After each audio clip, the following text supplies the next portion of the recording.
The first issue, obviously, and it came out in the dissident comments and the ambassador's comments, that the larger issue is really polarization in Taiwan. Kind of similar to the U.S. Congress in terms of a kind of gridlock in the legislature, or can be a gridlock. Cooperation is difficult. There's a lot of suspicion, widespread suspicion. The difference between the United States and Taiwan is Taiwan has mainland China, and that's an existential issue. The United States doesn't have anybody to worry about. It's just foolish people in Congress we're dealing with. It's very, for no reason at all in many ways, except to get elected. So for President Ma, the reaching out to the mainland and this agreement is really economic survival. The mainland is the savior of Taiwan. For the opposition, the mainland is an existential threat, both economically and in the long term, politically. And in terms of Ambassador Ying-jeou's comments, I can certainly appreciate the deviation, but from the opposition's point of view, where does the deviation actually begin? If you listen to the student leader, from his point of view, the deviation begins when all of a sudden this is presented in committee or out of committee for a vote which the KMT controls. That, from their point of view, is the start of the deviation. So again, that's polarization in terms of how to allocate the blame. So that's the first point. The second point, now Professor Lynch, my colleague, my close friend, yeah, he signed a letter in the Taipei Times. Yes, that's right. It's like the Chinese document, but no. Professor Lynch is one of a number of academics who signed a letter in the Taipei Times to the Sunflowers and Ma, a very interesting, very good letter, which I didn't sign, but he signed.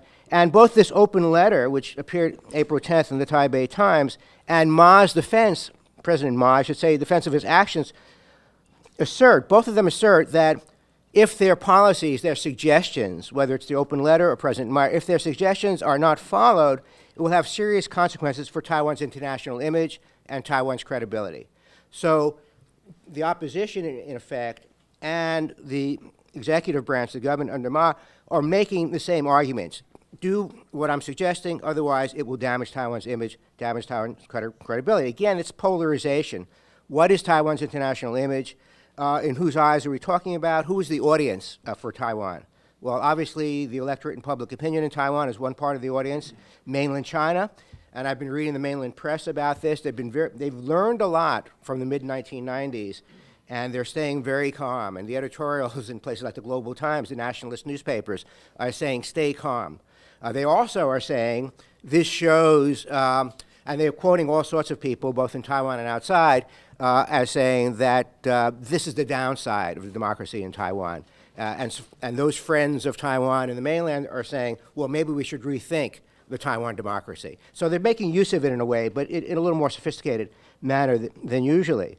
But it's clear when President Ma says, and at one point he used the expression in talking about free trade agreements with New Zealand, Singapore, and so on, he said it's inexplicable why all of a sudden there's opposition. Well, it's not inexplicable at all. Mainland China is not the same as New Zealand.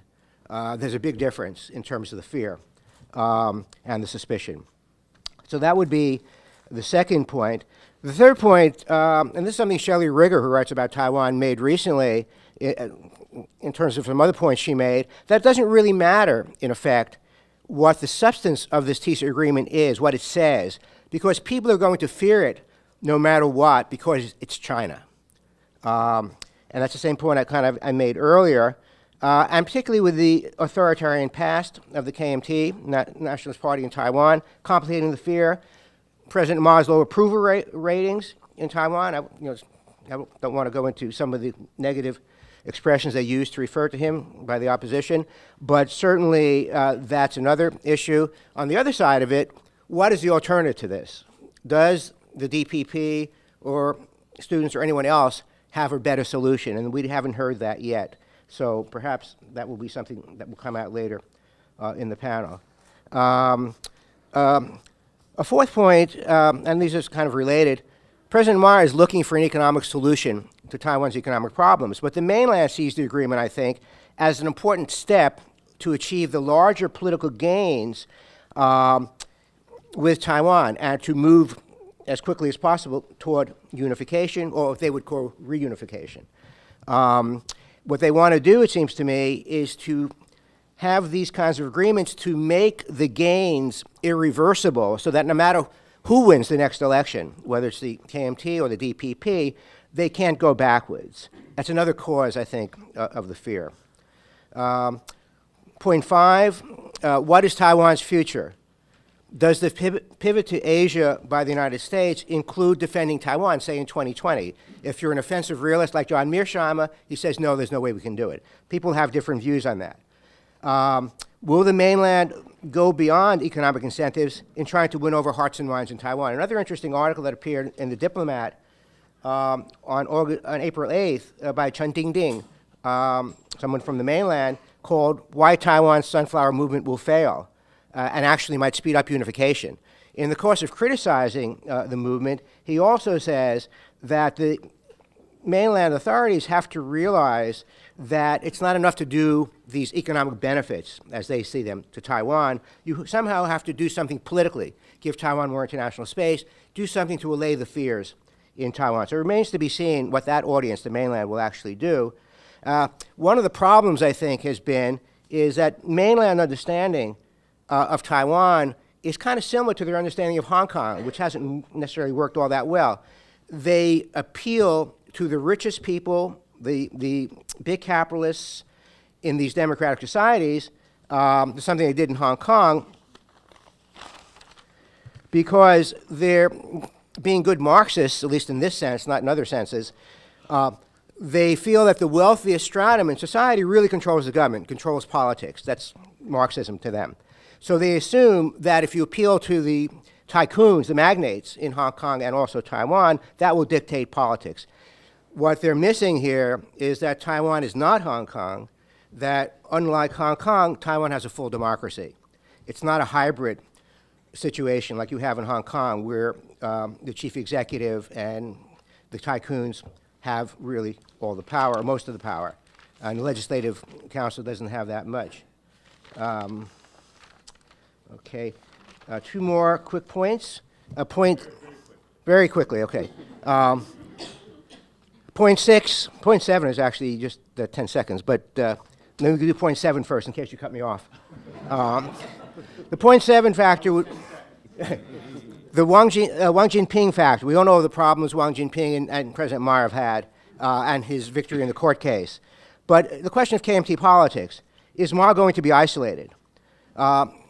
Does Ma have more supporters in the PRC than in Taiwan? Obviously he does. It's a much larger population. But that's another issue to watch for in 2016, it seems to me. And the last point, again, it's this lack of trust in President Ma and the KMT, no matter what they say in terms of making concessions. I've been an observer, as Professor Doobie and Professor Lynch, I can't speak for Professor James. I've been observing elections in Taiwan since 1991.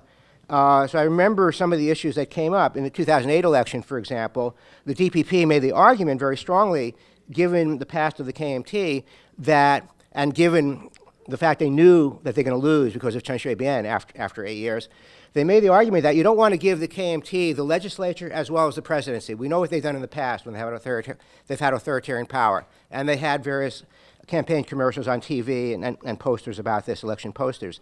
In 2008, though, 72% of the legislature was KMT. In 2012, it dropped down about 56.5%. The question will be, what is the long-term impact of what's going on now on the presidential election and the legislative elections in 2016?